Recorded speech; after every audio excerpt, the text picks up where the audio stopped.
I paid $13,000 for sister's wedding only to have her call me lonely selfish at Christmas. It's so funny because she didn't know that her husband was cheating with.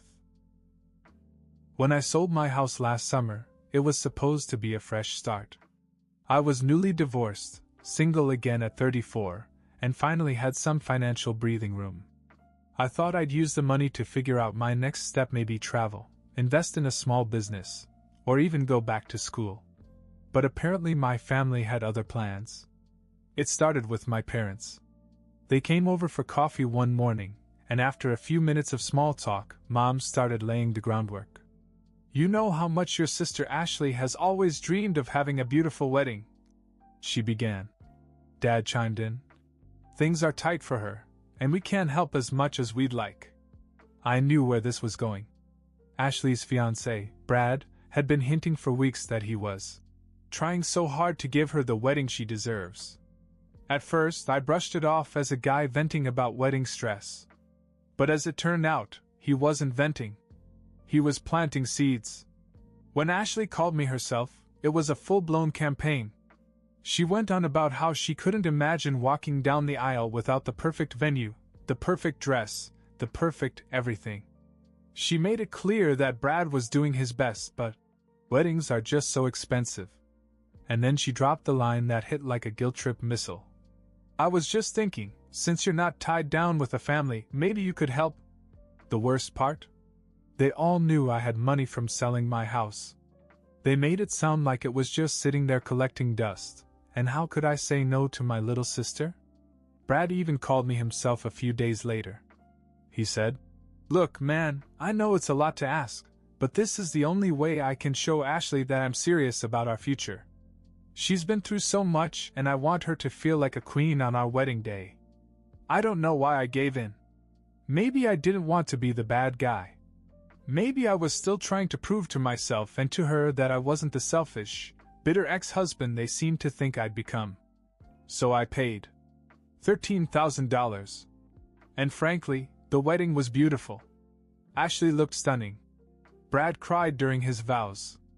Everyone was dancing like it was the best night of their lives. And for a brief moment, I thought maybe it was worth it. Little did I know, the payoff for my generosity was yet to come. It just wasn't the kind I was expecting.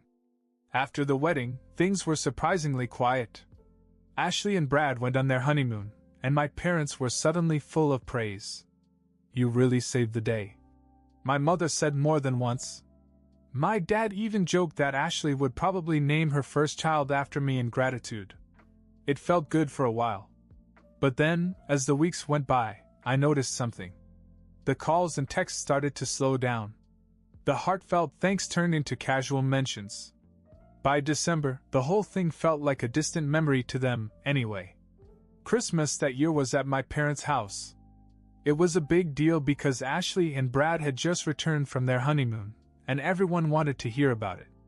My mom went all out: turkey, ham, mashed potatoes, the works. It was supposed to be a good time. The conversation started out light, funny stories about the wedding, a few honeymoon highlights, and a lot of Brad talking about how relaxing in the Maldives was just what we needed. I kept to myself for the most part, sipping my drink and letting them talk. Then, out of nowhere, Ashley turned the focus to me. "So how's the single life treating you?" she asked with a grin. I shrugged. "It's fine. Quiet, I guess." "Well, it must be really quiet," she said, leaning in. "I mean, no wife, no kids, not even a girlfriend?" "You're like the perfect candidate for one of those Hallmark movies where the guy ends up adopting a dog to avoid loneliness." The table chuckled, but I felt my stomach tighten. She wasn't just teasing, she was poking at something deeper. "Maybe I'm just waiting for the right person," I said, trying to deflect. "Oh, come on," she laughed. "You're not getting any younger. And let's face it, your track record isn't great. Maybe some people just aren't cut out for relationships." The room fell silent. My mom looked at her, but Ashley just shrugged like it was no big deal. Something inside me snapped. I put down my glass and looked straight at her. "You're awfully smug for someone whose husband spends a lot of time with the neighbor." The silence that followed was so thick you could hear a pin drop. Ashley's face froze and Brad's eyes went wide. "What the hell are you talking about?"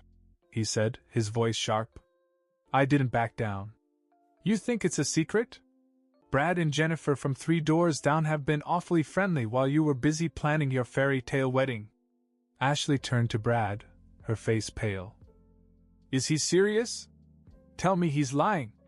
Brad stammered, but didn't deny it. That's when the screaming started. It was chaos at the table. Ashley was firing questions at Brad faster than he could answer, her voice getting louder with each one. Brad, for his part, was nervous but not exactly convincing.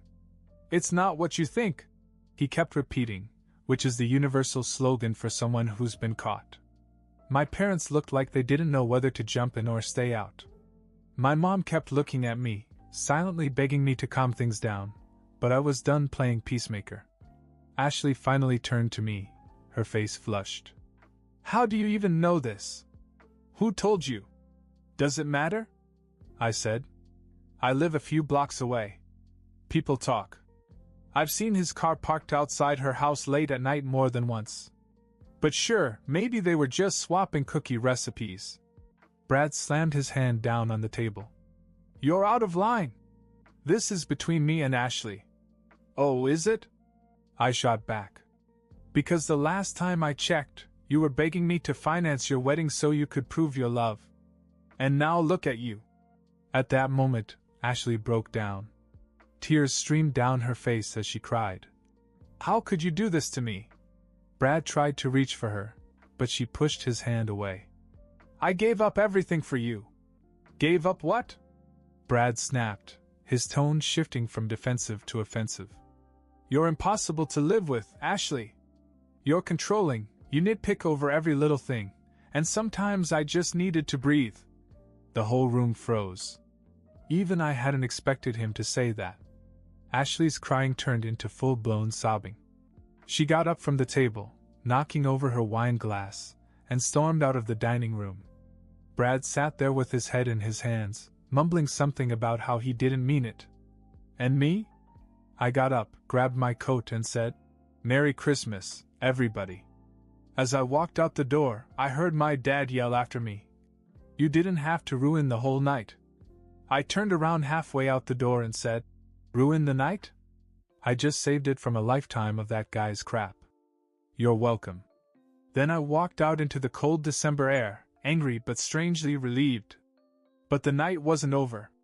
As I was getting into my car, the door slammed open and Brad came running out. "Hey!" he yelled, jogging over to me. I rolled my eyes. "What now?" He caught up to me, out of breath. "Why did you do that? You didn't have to ruin my life like that. Do you hate me that much?" I laughed bitterly. "You think this is about you? This is about Ashley. She didn't deserve what you did, and she certainly didn't deserve the way you dragged me into your mess. You should have thought about that before you started sneaking around with Jennifer."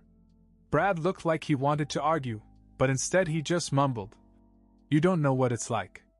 "Oh, I know exactly what it's like," I said. "And that's why I'm done playing nice."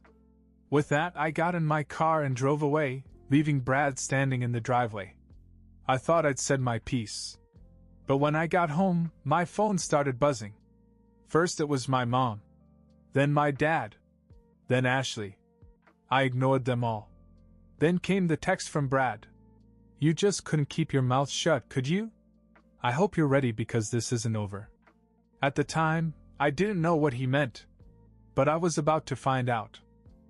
The next morning, I woke up to 27 missed calls and a barrage of texts. My family group chat exploded with messages ranging from my mom begging me to call her, to Ashley accusing me of destroying her marriage, to Brad threatening me in vague but clearly unhinged ways. I ignored it all. Around noon, however, curiosity got the better of me and I decided to check Facebook. Sure enough, Ashley had posted one of her infamous rants. It was a long, rambling tirade about how some people can't stand to see others happy, and how family is supposed to support each other, not tear each other down. She didn't name me directly, but the comments made it obvious. My favorite was from my Aunt Susan, who wrote, "Wait, so your brother exposed your husband for cheating, and you're mad at him? Sounds like you're focusing on the wrong problem, honey." That made me smile. But the real shock came when I got a call from an unknown number. Normally I wouldn't answer it, but something told me to pick it up. "Hello?" There was a pause, then a familiar voice. "This is Jennifer." I almost dropped the phone. Jennifer, the neighbor. The one Brad had been sneaking around with. "What do you want?" I asked, bracing myself for some kind of confrontation. "I need to talk to you," she said. "In person." "Why would I do that?" "Because there's something you don't know," she said. "And it's about Brad. Believe me, you're going to want to hear this." Against my better judgment, I agreed to meet her at a coffee shop that afternoon. I didn't tell anyone, not my family, not my friends. If she had something to say, I wanted to hear it first. When I walked into the cafe, Jennifer was already there, nervously stirring a cup of tea. She looked tired, as if she hadn't slept in days. I sat down across from her. "All right," I said. "What's so important?" She took a deep breath. "First of all, I'm sorry about everything. I never meant for things to get so messy." "Get to the point," I said. "Why are we here?" Jennifer hesitated, then leaned in closer. "Brad lied to everyone. Not just Ashley. Not just me. Everyone." "What do you mean?" "He's in debt. A lot of debt. Gambling, mostly. He owed money to some, let's just say, dangerous people. That's why he wanted to marry Ashley so badly. He needed her money, or rather her family's money, to cover his tracks." I blinked, trying to process what she said. "So you're saying he didn't even love her?" Jennifer shook her head. "I think he loved the idea of her. But no, not really. He used me too. Promised me all sorts of things, said he'd leave her once he got back on his feet. But it was all lies." My head was spinning. This guy hadn't just cheated on my sister, he'd tricked her into marrying him just to get himself out of trouble. "Why are you telling me this?" I asked. "Because I'm tired of being his pawn," Jennifer said. "He's been stringing me along for months, and I'm sick of it. Ashley deserves to know the truth, and I thought you'd be the best person to tell her." I leaned back in my chair and took a long breath. "You realize this is going to blow everything up, right?" Jennifer nodded. "It already has. But somebody has to do the right thing." I didn't say anything for a while. Part of me wanted to just walk away, let Ashley figure it out on her own. But the other part of me knew that if I didn't step up, Brad would continue to get away with it. So I made a decision. I called Ashley that night and told her we had to talk. In person. When I showed up at her house, she was still a mess from the night before, eyes puffy, tissues everywhere. She barely looked at me when she opened the door. "What do you want?" she asked. I walked in and said, "We need to talk about Brad. And you're not going to like what I have to say." When I finished, Ashley was no longer crying. She was seething. And then she told me something I hadn't expected. "You think this is bad?" she said, her voice deep and cold. "Wait till you find out what Brad said about you behind your back." I froze. "What are you talking about?" Ashley crossed her arms. "Let's just say he's been busy. You're not the only one he's dragged into his mess." Before I could ask her to explain, there was a knock at the door. It was Brad. Ashley froze when she saw Brad standing on her porch. I don't know if she was expecting him or if his timing was just that perfect, but the tension in the air was suffocating. "Can I come in?" Brad asked, his tone calm, almost too calm. Ashley didn't answer. She just stepped aside and let him in. He looked at me, his face twitching with barely contained anger. "Oh, great. You're here," he said, his voice dripping with sarcasm. "Figures." I stayed where I was, leaning against the wall. "Good to see you too, Brad.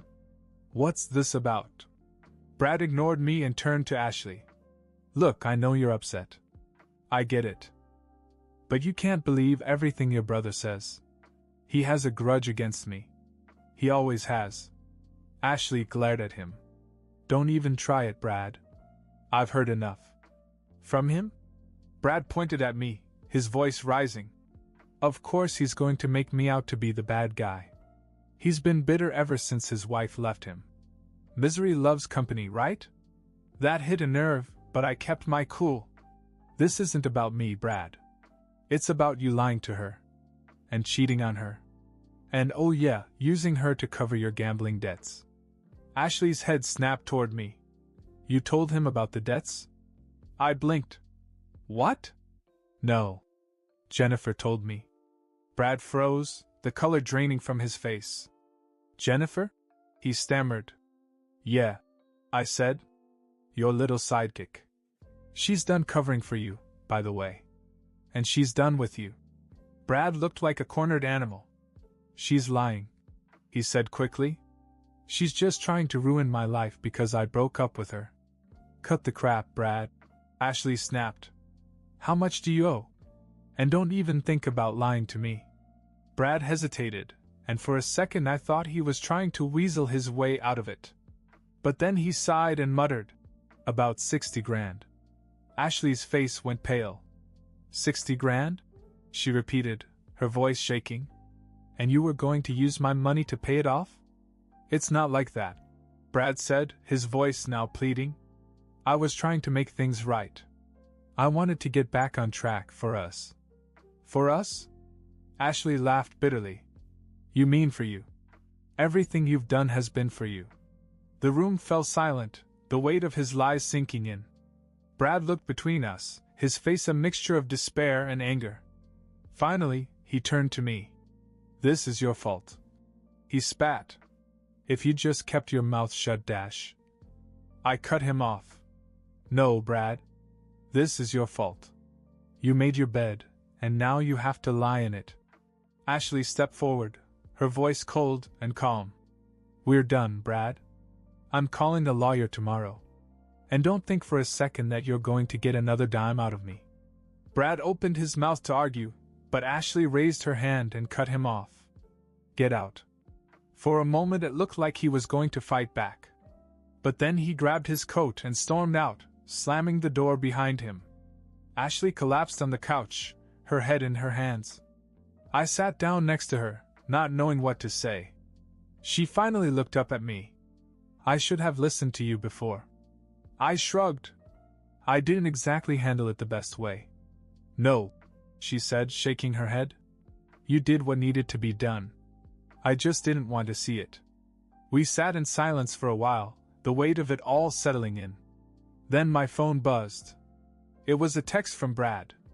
Hope you're happy, hero. You're next. I showed it to Ashley and she frowned. What does that even mean? I don't know, I said. But something told me I was about to find out. After the chaos of that Christmas, things changed quickly. Ashley filed for divorce the very next week. She froze her accounts and began the long process of separating herself from Brad's financial mess. She wasn't in a good place, but she was determined, which was more than I'd ever seen her do before. Brad, meanwhile, was spiraling.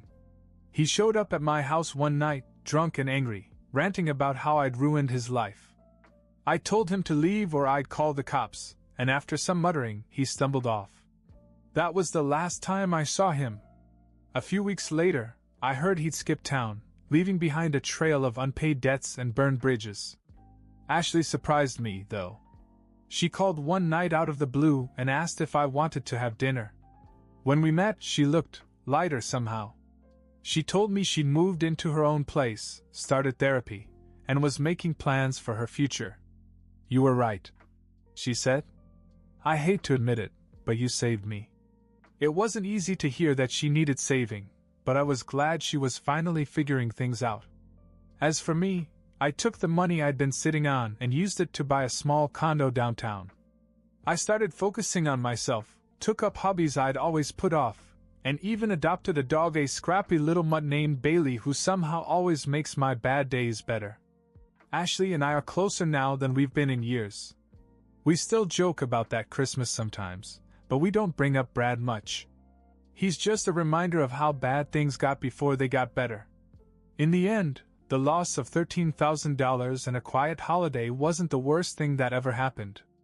It brought us back together, and that's worth more than anything.